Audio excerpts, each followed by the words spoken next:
은혜 받을 하나님의 말씀은 이사야 21장 1절에서 10절까지의 말씀입니다. 이사야 21장 1절에서 10절까지의 말씀 찾으셨으면 교독합니다. 제가 먼저 읽겠습니다. 해변 광야에 관한 경고라. 적병이 광야에서 두려운 땅에서 남방 휴리바람같이 몰려왔도다. 폭포함 무시가 내게 보였도다. 서기는 자는 서고 약하다는 자는 약하라는 자는 약하라도다. 엘람이여 올라가고 메대어 에워싸라. 그의 모든 탄식을 내가 그치게 하였노라 하시도다. 이러므로 나의 요통이 심하여 임산한 여인이 고통 같은 고통이 내게 임하였으므로 고통으로 인하여 듣지 못하며 놀라서 보지 못하도다.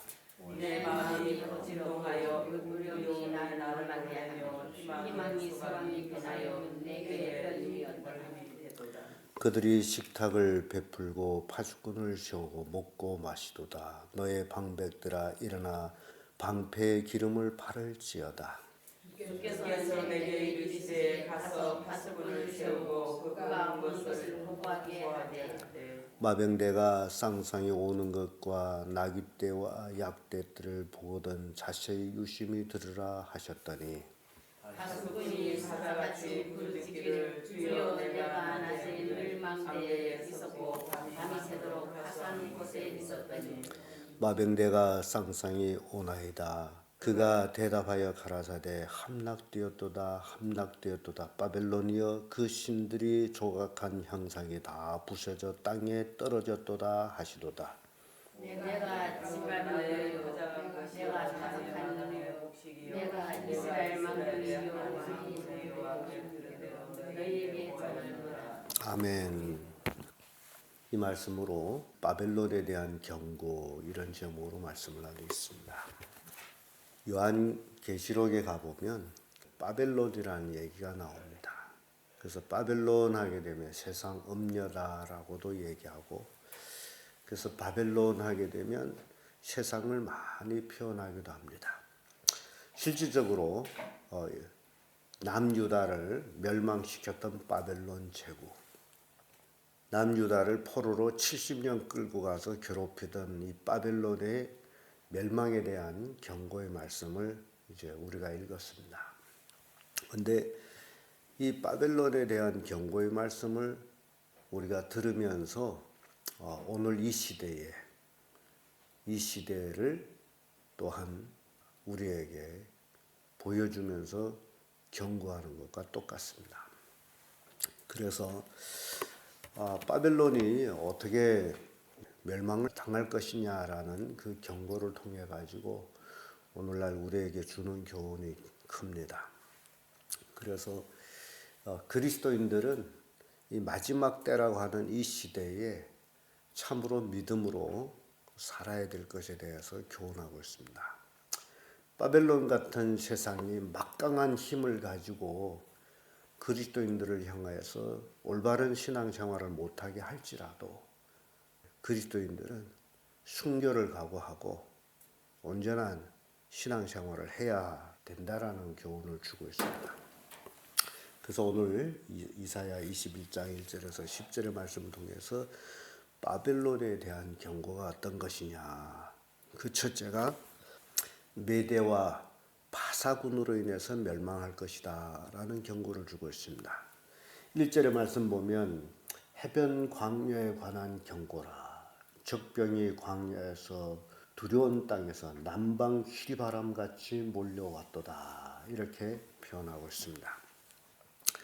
이 남방의 휴리바람, 엄청난 위력이 센 바람이었는데 이제 적군이 몰려오는 것을 남방 휴리바람이다라고 이렇게 표현하고 있는데, 해변 광야라고 또 표현하는 것은 애굽이 나일강변에서 이제 풍요로웠다면 이제 바벨론은 유브라데스 강으로 인해서 풍요를 누린 땅입니다.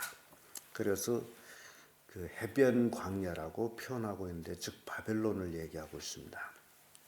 그런데 이 바벨론이 지금 군대들이 희리바람같이 몰려와서 바벨론을 멸망시킬 것이다라는 것을 예언을 하고 있는데, 바벨론은 제국을 형성해 가지고 그들은 세상의 모든 것이 자기 것이다 라고 안일하게 삽니다. 그래서 2절에 보면 혹독한 묵시가 내게 보였도다. 주께서 가라사대 속이는 자는 속이고 약탈하는 자는 약탈하도다. 엘람이여 올라가고 메대여 에워싸라. 그의 모든 탄식을 내가 그치게 하였노라 하시도다.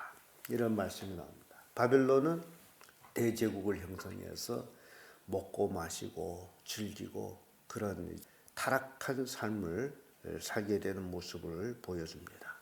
그래서 바벨론이 왜 이렇게 멸망을 받게 되느냐, 그 원인을 이렇게 살펴보면 바벨론에 특별히 세 가지를 잡을 수 있는 죄악이 있습니다. 그것이 바벨론이 멸망의 원인이 되는데, 그 첫째가 음행이라는 겁니다. 물론 역사적으로 음행이 멸망을 초래하는 이제 원인이 됐습니다만은, 이 음행이라는 것은 오늘날 우리에게 주는 것은 종교적인 타락을 보여주고 있습니다. 오늘날 기독교도 굉장히 많이 타락했어요. 종교적인 타락. 이 종교적 타락은 나라의 멸망을 자초하고 있습니다. 두 번째로 왕의 음행입니다. 왕의 음행은 정치적인 타락, 또 사회적인 부패를 이제 초래합니다.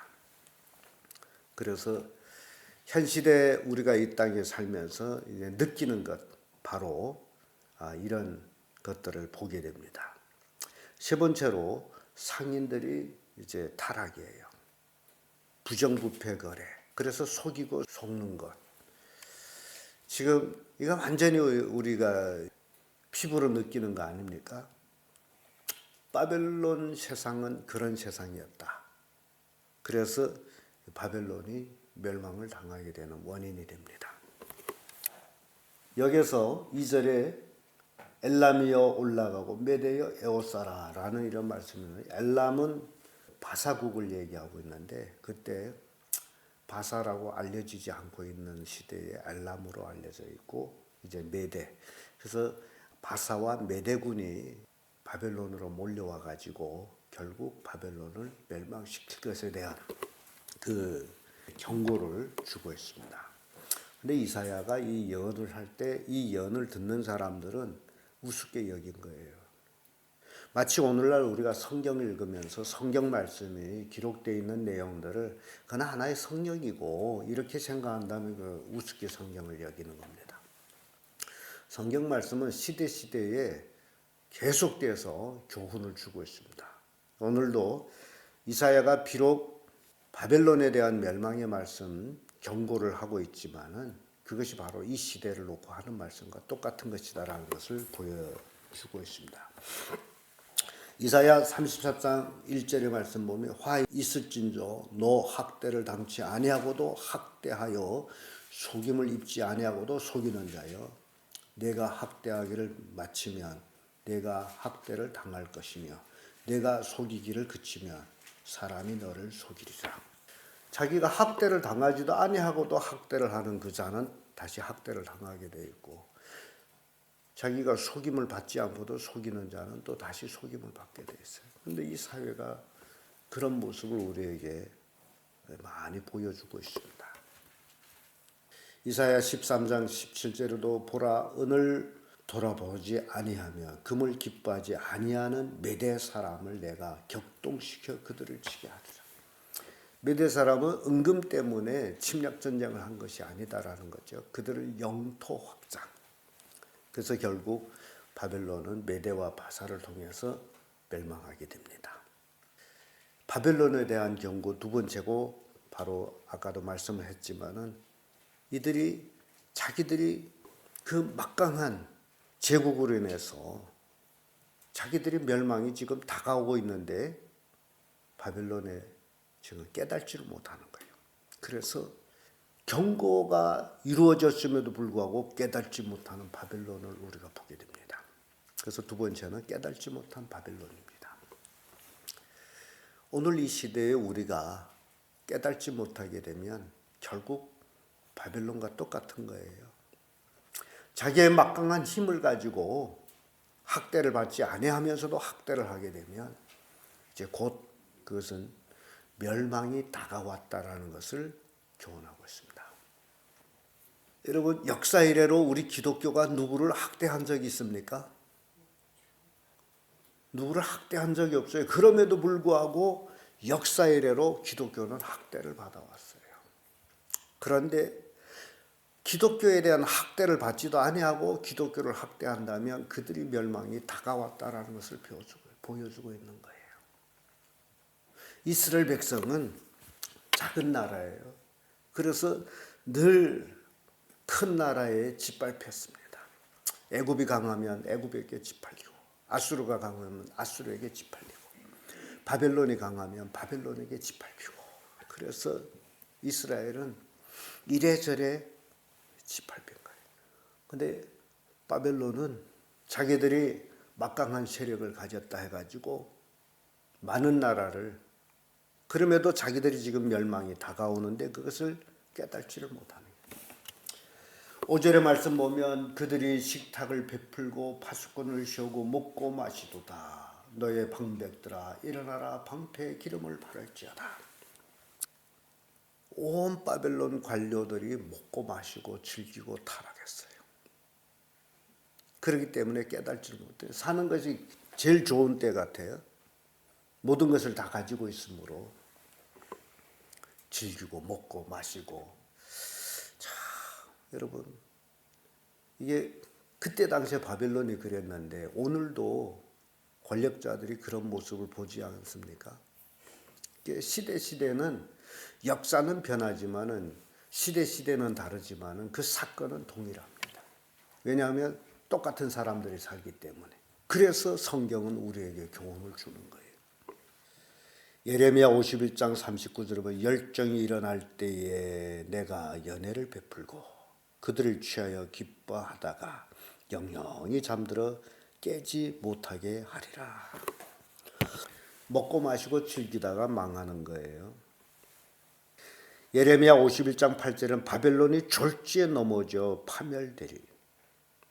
졸지에 망한다. 그 사람들은요, 졸지에 망한다라는 그 개념이 없습니다. 뭐 엄청난 힘을 가지게 되면 망하지 않는다라고 생각하는데 바벨론이 그렇게 막강한 힘을 가지고도 졸지에 망해버렸어요. 왜? 타락했기 때문에. 끝으로 바벨론에 대한 경고는 알곡은 남는다라는 말씀을 주고 있습니다. 10절의 말씀이에요. 10절의 말씀 보게 되면 너 나의 타작한 것이요 나의 마당의 곡식이요 내가 이스라엘의 하나님 만군의 여호와께 들은 대로 너에게 고하였노라. 이런 말씀 나요. 이스라엘 향해서 뭐라고 얘기하죠? 알곡. 타작 마당에 뭐다고요? 알곡이다. 나의 타작한 것이요. 참, 이 이사야 표현이 너무너무 우리에게 힘을 주는 말씀입니다. 왜 그러냐 하게 되면 이스라엘이 작은 나라잖아요. 그래서 애굽이나 또는 바벨론이나 또는 아수르나 이런 나라를 통해서 이스라엘은 다 괴롭힘을 당한 거예요. 그것을 타작마당에 있는 알곡으로 표현하고 있습니다. 그래서 우리가 신앙생활하면서 여러 가지 어려움을 당하는 것은 하나님께서 우리를 타작하고 있다라고 생각합니다. 배알 그대로 알곡이 그대로 있으면 어려움이 없겠지만은 그거 식용으로 쓸 수는 없잖아요. 안 그렇습니까? 타작해야 되고 정리해야 되고 그런 과정이 필요하죠.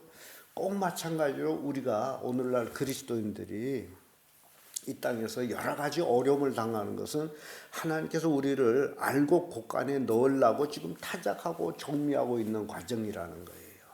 그래서 그것을 기쁨으로 받아들여야 돼요. 이스라엘은 역사 속에서 애굽이나 아수르나 바벨론을 통해서 이 타작을 당한 거예요.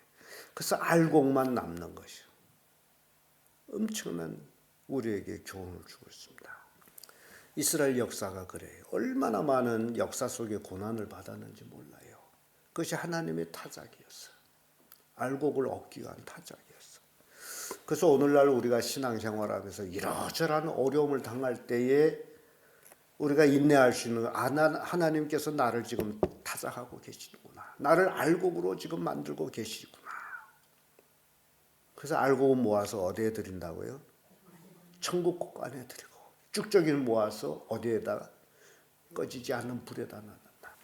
그래서 이 타작 바벨론에 대한 경고가 바로 알곡은 남는다라는 것을 보여주고 있습니다. 바벨론 멸망은 곧 이스라엘의 해방이기 때문에 바벨론이 멸망해서 이스라엘이 70년 바벨론 포로에서 해방돼 돌아오잖아요.